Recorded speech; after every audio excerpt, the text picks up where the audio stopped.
Women's World Cup opening round of fixtures, folks. Some big old score lines with some of the standout teams putting in some big scores over less fancied opponents.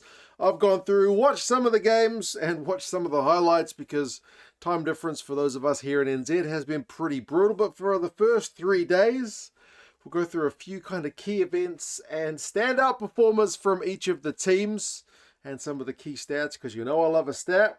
And you guys can let us know your thoughts on how the teams are stacking up. First game, a bit of a hiding, 60 points with the English Maul getting some love, and both the English props, the starting props anyway, scoring tries, which is, I don't know, man. This English forward pack is pretty highly regarded in the women's game, and you can see why. I mean, Kildare was likewise doing magic things in the English backline. It is not just about the forwards being 28-7 at halftime.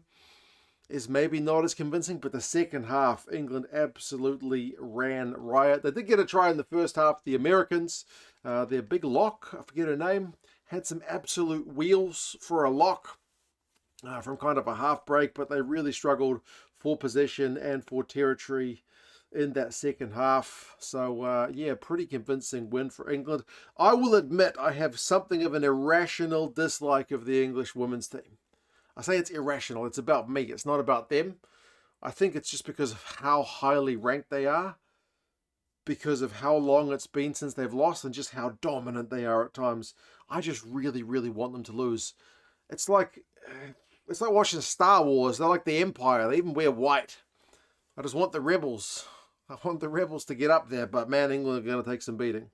As said, I can still, even though I really want them to lose at some point, they're going to take some beating, and I can absolutely appreciate some of the magic they are doing. I like Kildare with the bloody knee work she did to keep a ball under control when she was getting a big break was just phenomenal stuff.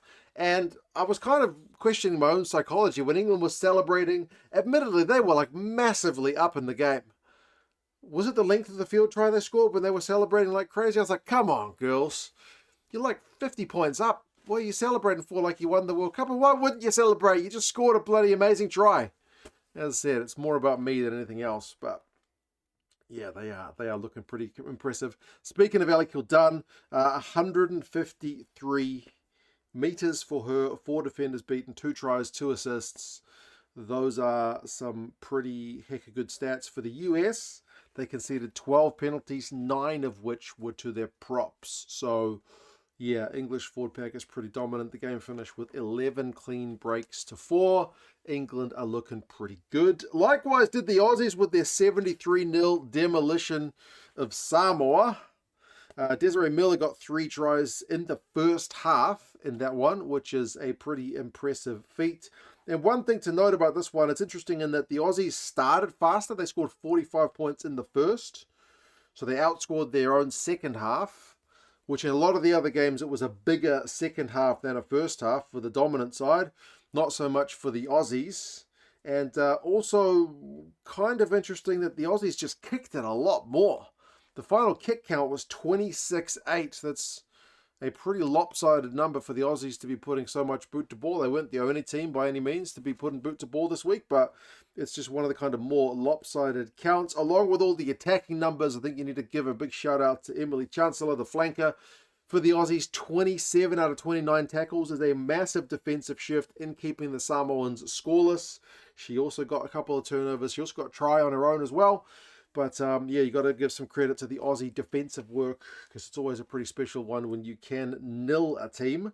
Scotland and Wales played out one of the closer games, Six Nation rivals. 38 points to 8 is maybe a bit more dominant than expected. The Scots, were they getting picked to win by 30 points? I don't think so. Wales could only manage the 1 maul try in this game with Fran McGee, she scored 3. She scored a try in the first minute for the Scots and went on to bag a couple more. They scored 6 tries all up, the Scots, and 5 of them were to their backs. So they are a really fun team to watch when they are getting going. For the Welsh, I feel like they will look at the missed tackle count with a bit of worry. Like 23 missed tackles to Scotland's 9 is certainly one of the key differences in this game. Fran McGee, like I mentioned, 121 metres, 3 tries, 3 clean breaks, 7 defenders beaten. Very, very dangerous attack-minded player. And then Canada. If you want individual try scorers, goodness gracious me, Julia Schell scored 6 tries, which is whopping for the fullback. 3 of them were in about 4 minutes, where they just absolutely ran right over Fiji. Fiji may have only scored 1 try, but the try they scored was also one of the best of the weekend.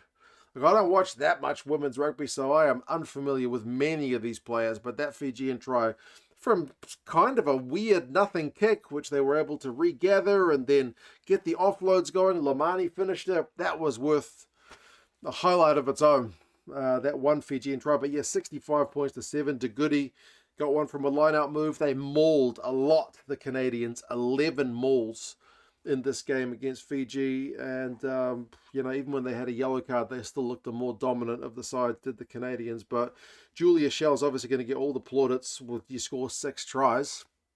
She had 180 metres, 3 clean breaks, 4 defenders beaten, and 4 offloads as well. So, yeah, pretty impressive from the Canadians, who are certainly one of the favourites. Everyone's second favourite to England, but among the chasing pack, Canada's right up there. France and Italy, 24-0 is one of the closer games. Like, France, people are giving them a little bit of grief for maybe not living up to expectations, but it's another Six Nations battle.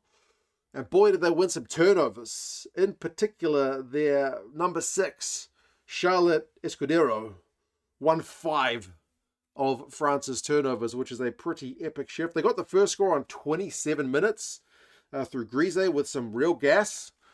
For the French, second half, France did take the game away with a couple of forward tries, but it was never really that convincing. The Italians, had their moments in the game, but they just couldn't convert. Really, the first half, the territory was 78-22, but it was still close at halftime. So France, I feel like that's why they're getting a little bit of criticism, but still a win is a win.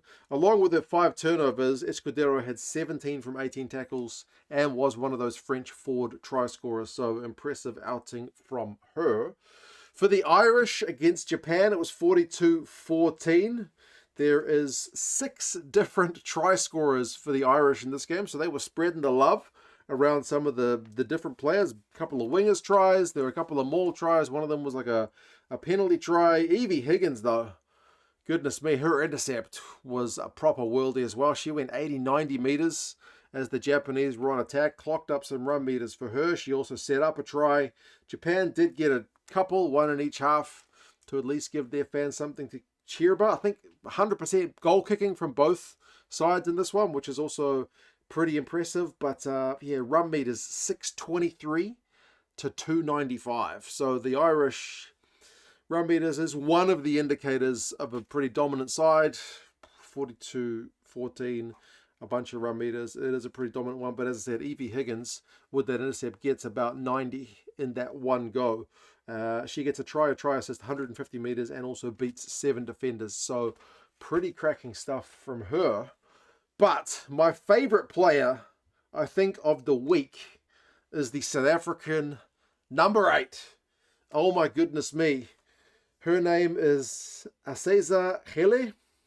I didn't know her name before. I've probably seen her play. She is a big old unit, and she is a bloody good ball carrier. I absolutely adore watching her play. What is it with South Africans, men's or women's teams, and some big loose forwards? Goodness gracious me. She also got a hat-trick. The third one was proper amazing as the South Africans, the halfback had a line break. It was a kick through, chase. I mean, they were playing Brazil. They beat them 66-6, and Brazil are kind of the most least fancied of all the teams. So it's a bit of a mismatch, but 66-6, 3 tries from the number 8, Hele, like I mentioned. She also has 2 from their left winger, joined her, Malinga. She's proper lightning as well. But this is one of those ones where the first half was tighter than the second. It was 26-3 in the first half, but the South Africans certainly went to work in the second. The Brazilians were happy to opt for a couple of penalties to at least keep the scoreboard ticking over, but Man, Swiss the Brain, I love that guy as a coach. Back when he was with the Lions, when he was with the Box as well. Even when he was a commentator or like a pundit. Really, really fun guy. Plays some attacking rugby, and he's got these South Africans playing like that. The run meters, if you want a stat, like the Brazilians had 117. The South Africans had 954, which is just nuts. So, yeah, plenty of good play from them. They looked the business. Again, admittedly, against a kind of really not fancied side in the Brazilians. And then lastly, the Black Ferns up against Spain. 54-8. The Spanish kept fighting to the end in this one.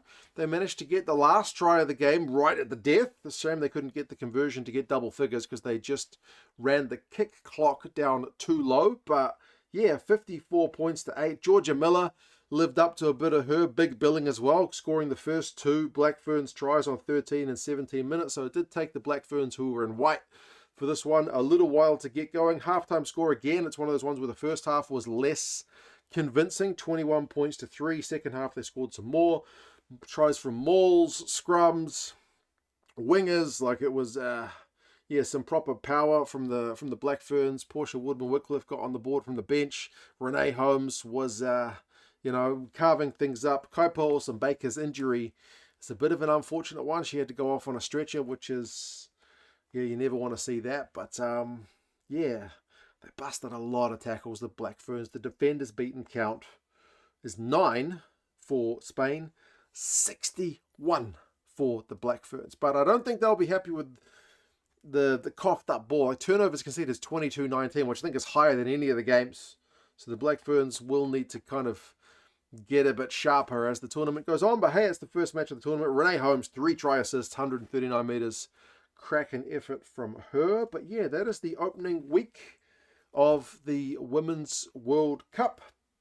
Some, as I said, pretty lopsided scorelines. I think the average score difference is like not too far off, 50 points. So there were some big old scorelines, but yeah, some new names for me to become familiar with. It was certainly a pleasing watch. There were a hell of a lot of really highlight level moments, but as I said, my new favorite player for this week anyway is the South African number 8, along with a bunch of others, but yeah, her play was just really, really fun to watch. You guys let us know your thoughts on the first week of the Women's World Cup. How do you think the teams are sitting? Is England living up to the billing thus far, or is it kind of too early to say with some of these mismatches? But yeah, you guys let us know your thoughts. Subscribe to the channel. We'll be covering the rest of the Women's World Cup as things go on. Apologies, it's a little bit late, but I wanted to wrap it up into kind of one relatively concise video after I had a chance to catch up on the games, as I said, with the time difference. But yes, take care, and I'll talk to you guys again soon. See you later.